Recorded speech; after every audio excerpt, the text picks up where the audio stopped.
ಪಸರಿಸುತ್ತಿದೆ ಬೆಳಕ ಪರಿಮಳ, ಬಾನಕುಸುಮ ಅರಳಲು. ತನಗಿನ್ನು ಸ್ಥಳವಿಲ್ಲವೆಂದು ತಾಮೆಲ್ಲ ಸರಿಯಿತು ಕತ್ತಲು. ಬನದ ತುಂಬೆಲ್ಲ ಬಿರಿದ ಮೊಗ್ಗರಳಿ ಪರಿಮಳ ಹರಡಿತು. ಜಗದ ತುಂಬೆಲ್ಲ ಪಸರಿ ಹೊಸತನದ ಭಾವ ಮೂಡಿತು. ಸುಮದ ಚೆಲುವಿಗೆ ಸೋತು ಪ್ರೇಮವ ಅರಸಿ ದುಂಬಿ ಬಂತು. ಪ್ರಣಯದ ಬಣ್ಣವ ಮೆತ್ತಿ ಪ್ರೀತಿಯು ಜಗವನು ಆಳಿತು. ಇಬ್ಬನಿಯು ಮೆತ್ತಿದ ಬನದಿ ರವಿ ಕಾಂತಿಯ ದರ್ಪಣ. ನಮಗಾಗಿ ಪ್ರಕೃತಿ ಕೊಟ್ಟ ಈ ಪ್ರೀತಿಗೆ ಮನದರ್ಪಣ. ಈ ಸೊಬಗಲಿ ತೋರುವುದು ನಿಸರ್ಗದ ಈ ಒಡನಾಟ. ಮರೆತಷ್ಟು ತೆರೆಯುವುದು ಪ್ರಕೃತಿಯ ನವಸಂಪುಟ. ಎಲ್ಲರಿಗೂ ಶುಭ ಮುಂಜಾನೆಯ ಶುಭ ನಮನಗಳು. ಹಿಂದಿನ ತರಗತಿಯಲ್ಲಿ ನಾವು ಉದಯರಾಗ ಈ ಪದ್ಯದ ಸ್ವಲ್ಪ ಭಾಗವನ್ನು ತಿಳಿದುಕೊಂಡಿದ್ದೇವೆ. ಬನ್ನಿ ಆ ಪದ್ಯವನ್ನೊಮ್ಮೆ ಕೇಳೋಣ. ಪದ್ಯಪಾಠ 11 ಉದಯರಾಗ. ಮೂಡುವನು ರವಿ ಮೂಡುವನು, ಕತ್ತಲೊಡನೆ ಜಗಳಾಡುವನು. ಮೂಡುವನು ರವಿ ಮೂಡುವನು, ಕತ್ತಲೊಡನೆ ಜಗಳಾಡುವನು.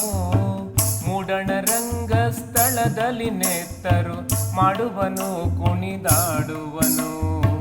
ಮೂಡುವನು ರವಿ ಮೂಡುವನು, ಕತ್ತಲೊಡನೆ ಜಗಳಾಡುವನು.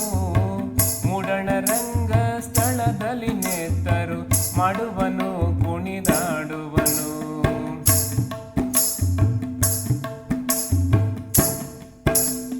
ಬಂಗಾರದ ಚೆಲ್ಲು ಬಿಸಿಲ ಕಿರೀಟದ ಶೃಂಗಾರದ ತಲೆ ಎತ್ತುವನು.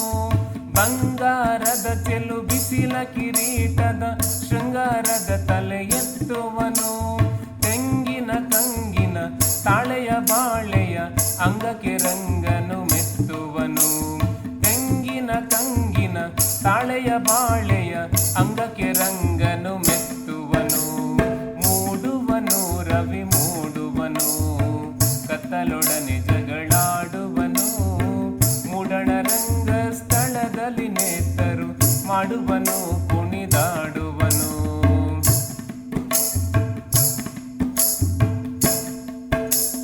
ಮಾಡಿನ ಹುಲ್ಲಲಿ ಚಿನ್ನದ ಗೆರೆಯನು ಎಳೆಯುವನು ರವಿ ಎಳೆಯುವನು. ಮಾಡಿನ ಹುಲ್ಲಲಿ ಚಿನ್ನದ ಗೆರೆಯನು ಎಳೆಯುವನು ರವಿ ಎಳೆಯುವನು. ಕೂಡಲ ಕೋಣೆಯ ಕತ್ತಲೆ ಕೊಳೆಯನು ತೊಳೆಯುವನು ರವಿ ಹೊಳೆಯುವನು. ಕೂಡಲ ಕೋಣೆಯ ಕತ್ತಲೆ ಕೊಳೆಯನು ತೊಳೆಯುವನು ರವಿ ಹೊಳೆಯುವನು. ಮೂಡುವನು ರವಿ ಮೂಡುವನು, ಕತ್ತಲೊಡನೆ ಜಗಳಾಡುವನು. ಮೂಡಣ ರಂಗ ಸ್ಥಳದಲ್ಲಿ ನೆತ್ತರು ಮಾಡುವನು ಕುಣಿದಾಡುವನು.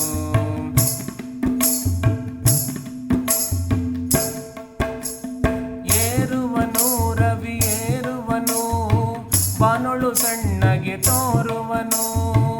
ಏರುವನು ರವಿ ಏರುವನು, ಬಾನೊಳು ಸಣ್ಣಗೆ ತೋರುವನು.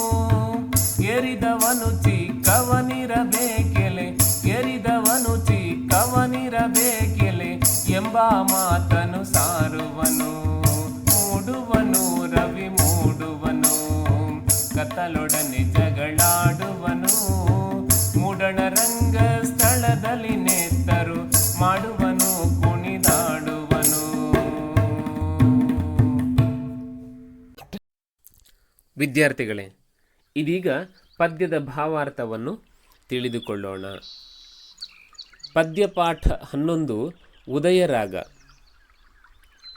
ಉದಯರಾಗ ಎಂದರೆ ಸೂರ್ಯೋದಯದ ಸಮಯದಲ್ಲಿ ಸೂರ್ಯನು ನಮಗೆ ಯಾವ ರೀತಿಯಾಗಿ ಗೋಚರಿಸುತ್ತಾನೆ ಎಂಬುದನ್ನು ನಮ್ಮ ನೈಜ ಜೀವನಕ್ಕೆ ಹೋಲಿಕೆ ಮಾಡಿ ಕವಿ ಈ ಪದ್ಯದಲ್ಲಿ ವರ್ಣಿಸಿದ್ದಾರೆ. ಕವಿ ಇಲ್ಲಿ ಸೂರ್ಯೋದಯದ ಸೊಬಗನ್ನು ವರ್ಣಿಸಿದ್ದಾರೆ. ಬೆಳಕು ಕತ್ತಲನ್ನು ಹೊಡೆದೋಡಿಸುವಂತಹ ಸಂದರ್ಭವನ್ನು ಕತ್ತಲೊಡನೆ ರವಿ ಜಗಳಾಡುವನು ಎಂದು ವರ್ಣಿಸಿದ್ದಾರೆ. ಸೂರ್ಯ ಬಂಗಾರ ಬಣ್ಣದ ಕಿರೀಟ ಧರಿಸಿ ಉದಯಿಸಿದಾಗ ಅವನ ಕಿರಣಗಳ ಸುಂದರತೆಯನ್ನು ಬಣ್ಣಿಸಿದ್ದಾರೆ. ರವಿ ಕತ್ತಲನ್ನು ಕಳೆದಂತೆ ಜ್ಞಾನ ಮಾನವನ ಮನದ ಕತ್ತಲನ್ನು ತೊಳೆಯುತ್ತದೆ. ಉನ್ನತ ಸ್ಥಾನಕ್ಕೇರಿದ ವ್ಯಕ್ತಿ ಅಹಂಕಾರವನ್ನು ಹೊಂದಿರಬಾರದು ಎನ್ನುವ ಸಂದೇಶವನ್ನು ನೀಡಿದ್ದಾರೆ. ಮೂಡುವನು ರವಿ ಮೂಡುವನು, ಕತ್ತಲೊಡನೆ ಜಗಳಾಡುವನು, ಮೂಡಣ ರಂಗಸ್ಥಳದಲ್ಲಿ ನೆತ್ತರು ಮಾಡುವನು ಕುಣಿದಾಡುವನು. ಮಕ್ಕಳೇ, ರವಿ ಮೂಡುವನು ಅಂದರೆ ಉದಯಿಸುವನು. ಸೂರ್ಯನು ಯಾವ ದಿಕ್ಕಿನಲ್ಲಿ ಉದಯಿಸುತ್ತಾನೆ? ಸೂರ್ಯನು ಮೂಡಣ ದಿಕ್ಕಿನಲ್ಲಿ ಅಂದರೆ ಪೂರ್ವ ದಿಕ್ಕಿನಲ್ಲಿ ಉದಯಿಸುತ್ತಾನೆ. ರಾತ್ರಿಯ ಕತ್ತಲನ್ನು ಹೊಡೆದೋಡಿಸುತ್ತಾನೆ, ಅರ್ಥಾತ್ ಕತ್ತಲಿನ ಜೊತೆ ಜಗಳವಾಡುತ್ತಾನೆ ಎಂದು ಕವಿ ವರ್ಣಿಸಿದ್ದಾರೆ. ಕತ್ತಲನ್ನು ನೀನಿನ್ನು ಹೋಗು, ನಾನು ಬೆಳಕನ್ನು ಕೊಡಲು ಬರ್ತಾ ಇದ್ದೇನೆ, ನೀನು ಹಿಂದೆ ಹೋಗು ಅಂತ ಹೇಳುತ್ತಾನೆ. ಬೆಳಕು ಕತ್ತಲನ್ನು ಹೊಡೆದೋಡಿಸುವಂತಹ ಸಂದರ್ಭವನ್ನು ಕತ್ತಲೊಡನೆ ರವಿ ಜಗಳಾಡುವನು ಎಂದು ಕವಿ ಪಂಜೆ ಮಂಗೇಶರಾಯರು ತನ್ನ ಪದ್ಯದಲ್ಲಿ ವರ್ಣಿಸಿದ್ದಾರೆ. ಮೂಡಣ ರಂಗಸ್ಥಳದಲ್ಲಿ ನೆತ್ತರು, ಮೂಡಣ ರಂಗಸ್ಥಳದಲ್ಲಿ ಅಂದರೆ ಮೂಡಣ ಎಂದರೆ ಪೂರ್ವ ದಿಕ್ಕು, ರಂಗಸ್ಥಳ ಎಂದರೆ ನಾಟಕ ಪ್ರದರ್ಶನ ಸ್ಥಳ ಅಥವಾ ವೇದಿಕೆ ಎಂಬ ಅರ್ಥವನ್ನು ಕೊಡುತ್ತದೆ. ಸೂರ್ಯನು ಪೂರ್ವ ದಿಕ್ಕಿನ ಆ ರಂಗಸ್ಥಳದಲ್ಲಿ ನೆತ್ತರು ಮಾಡುವನು. ನೆತ್ತರು ಎಂದರೆ ರಕ್ತ ಎಂದರ್ಥ. ರವಿಯು ಮೂಡುವಾಗ ಪೂರ್ವ ದಿಕ್ಕು ಕೆಂಪನೆಯ ಬಣ್ಣದಿಂದ ಕಂಗೊಳಿಸಿರುತ್ತದೆ. ಮತ್ತು ಕುಣಿದಾಡುವನು, ಸೂರ್ಯನು ಉದಯಿಸುವಾಗ ಕುಣಿಯುತ್ತಾ ಬರುತ್ತಾನೆ. ಸಕಲ ಚರಾಚರ ಜೀವರಾಶಿಗಳಿಗೆ ಹೊಸ ದಿನವನ್ನು ಪರಿಚಯಿಸಿ ಉಲ್ಲಾಸ ಉತ್ಸಾಹವನ್ನು ತುಂಬುತ್ತಾನೆ. ವಿದ್ಯಾರ್ಥಿಗಳೇ, ಇಲ್ಲಿ ಪದ್ಯದ ಸಾಲಿನ ಕೊನೆಯ ಪದಗಳು ಜಗಳಾಡುವನು, ಕುಣಿದಾಡುವನು ಪ್ರಾಸಪದ ಆಗಿದೆ. ಸೂರ್ಯನ ಬೆಳಕಿನಿಂದ ನಮಗೆ ವಿಟಮಿನ್ ಡಿ ಸಿಗುತ್ತದೆ. ಪ್ರತಿಯೊಂದು ಜೀವಿಗಳು, ಸಸ್ಯಗಳು ಕೂಡ ತಮ್ಮ ನಿತ್ಯದ ಚಟುವಟಿಕೆಗಳನ್ನು ಮುಂದುವರಿಸುತ್ತದೆ. ಬಂಗಾರದ ಚೆಲು ಬಿಸಿಲ ಕಿರೀಟದ ಶೃಂಗಾರದ ತಲೆ ಎತ್ತುವನು, ತೆಂಗಿನ ಕಂಗಿನ ತಾಳೆಯ ಬಾಳೆಯ ಅಂಗಕ್ಕೆ ರಂಗನು ಮೆತ್ತುವನು. ಸೂರ್ಯ ಉದಯಿಸುವಾಗ ಬಂಗಾರದಂತೆ ಹೊಳಪುಳ್ಳ ಆ ಪ್ರಖರತೆಯ ಕಿರಣಗಳು ಹೊಳೆಯುತ್ತಿರುತ್ತದೆ. ಅದು ನೋಡಲು ಬಂಗಾರದ ಕಿರೀಟದಂತೆ ಇರುತ್ತದೆ. ಕಿರೀಟ ಎಂದರೆ ಮುಕುಟ ಎಂದರ್ಥ. ಶೃಂಗಾರದ ತಲೆ ಎತ್ತುವನು, ಶೃಂಗಾರ ಎಂದರೆ ನವರಸಗಳಲ್ಲಿ ಒಂದು.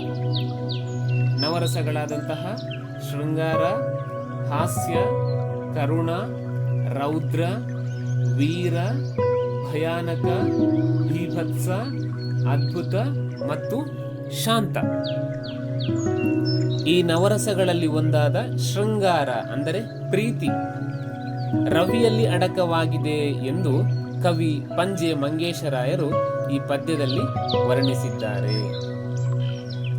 ಸೂರ್ಯ ಬಂಗಾರದ ಬಣ್ಣದ ಕಿರೀಟವನ್ನು ಧರಿಸಿ ಉದಯಿಸುವಾಗ ಅವನ ಕಿರಣಗಳ ಪ್ರಖರತೆಯನ್ನು ಈ ಪದ್ಯದಲ್ಲಿ ಬಣ್ಣಿಸಿದ್ದಾರೆ. ಅಷ್ಟೇ ಅಲ್ಲದೆ ತೆಂಗು, ಕಂಗು, ತಾಳೆ, ಬಾಳೆ ಈ ಗಿಡಗಳಿಗೆ ರಂಗನು ಅಂದರೆ ಅವುಗಳಿಗೆ ಬಣ್ಣವನ್ನು ಮೆತ್ತುವನು ಅಂದರೆ ಬಳಿಯುವನು ಎಂದು ಕವಿ ವರ್ಣಿಸಿದ್ದಾರೆ. ತೆಂಗು ಎಂದರೆ ತೆಂಗಿನ ಮರ, ಕಂಗು ಎಂದರೆ ಅಡಿಕೆ ಮರ. ಅವುಗಳ ಅಂಗಕ್ಕೆ ಅಂದರೆ ದೇಹದ ಭಾಗಗಳಿಗೆ ರಂಗನು ಅಂದರೆ ಬಣ್ಣವನ್ನು ಬಳಿಯುತ್ತಾನೆ ಎಂದು ಕವಿ ವರ್ಣಿಸಿದ್ದಾರೆ. ಮಕ್ಕಳೇ, ಎತ್ತುವನು ಈ ಪದಕ್ಕೆ ಪ್ರಾಸಪದ ಮೆತ್ತುವನು.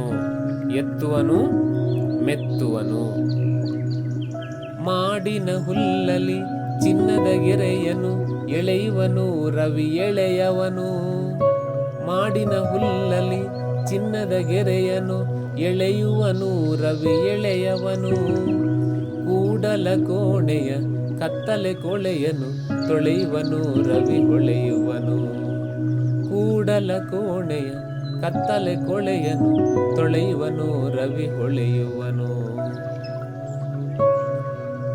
ರವಿಯು ಮಾಡಿನ ಹುಲ್ಲಲ್ಲಿ, ಅಂದರೆ ಮಾಡಿನ ಎಂದರೆ ಛಾವಣಿಯ ಅಥವಾ ಉಪ್ಪರಿಗೆಯ ಮೇಲೆ ಇರುವಂತಹ ಹುಲ್ಲಲ್ಲಿ ಚಿನ್ನದ ಗೆರೆಯನ್ನು ಎಳೆಯುವನು, ಅಂದರೆ ಬಂಗಾರದಂತೆ ಪ್ರಕಾಶಮಾನವಾಗಿ ಹೊಳೆಯುವಂತಹ ಸೂರ್ಯನ ಕಿರಣಗಳು ಮಾಡಿನ ಹುಲ್ಲಿನ ಮೇಲೆ ಚಿನ್ನದ ಗೆರೆಯಂತೆ ಗೋಚರಿಸುತ್ತದೆ, ಅಂದರೆ ಕಾಣುತ್ತದೆ. ಎಳೆಯವ ಅಂದರೆ ಚಿಕ್ಕವ.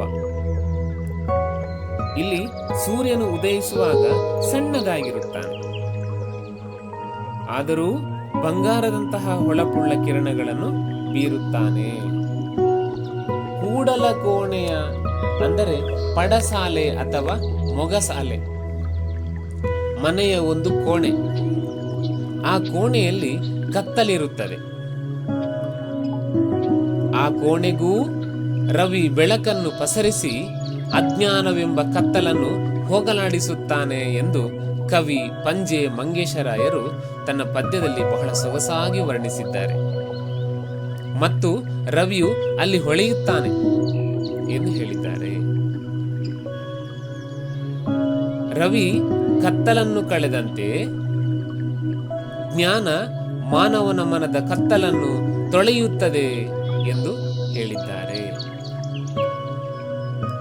ಏರುವನು ರವಿ ಏರುವನು ಬಾನೊಳು ಸಣ್ಣಗೆ ತೋರುವನು. ಏರುವನು ರವಿ ಏರುವನು ಬಾನೊಳು ಸಣ್ಣಗೆ ತೋರುವನು. ಏರಿದವನು ಚಿಕ್ಕವನಿರಬೇಕೆಲೆ ಏರಿದವನು ಚಿಕ್ಕವನಿರಬೇಕೆಲೆ ಎಂಬ ಮಾತನು ಸಾರುವನು ಎಂಬ ಮಾತನು ಸಾರುವನು. ಉದಯಿಸಿದಂತಹ ರವಿಯು ನಿಧಾನಕ್ಕೆ ಮೇಲಕ್ಕೆ ಏರುತ್ತಾ ಹೋಗುತ್ತಾನೆ. ಅವನು ಏರುತ್ತಾ ಹೋದಂತೆ ಸಣ್ಣಗೆ ತೋರುವನು. ತೋರುವನು ಎಂದರೆ ಕಾಣುವನು ಎಂದರ್ಥ. ಮೇಲಕ್ಕೆ ಏರಿದವನು ಚಿಕ್ಕವನಾಗಿಯೇ ಇರಬೇಕು ಎಂಬ ಮಾತನ್ನು ಸಾರಿದ್ದಾನೆ, ಅಂದರೆ ಹೇಳಿದ್ದಾನೆ.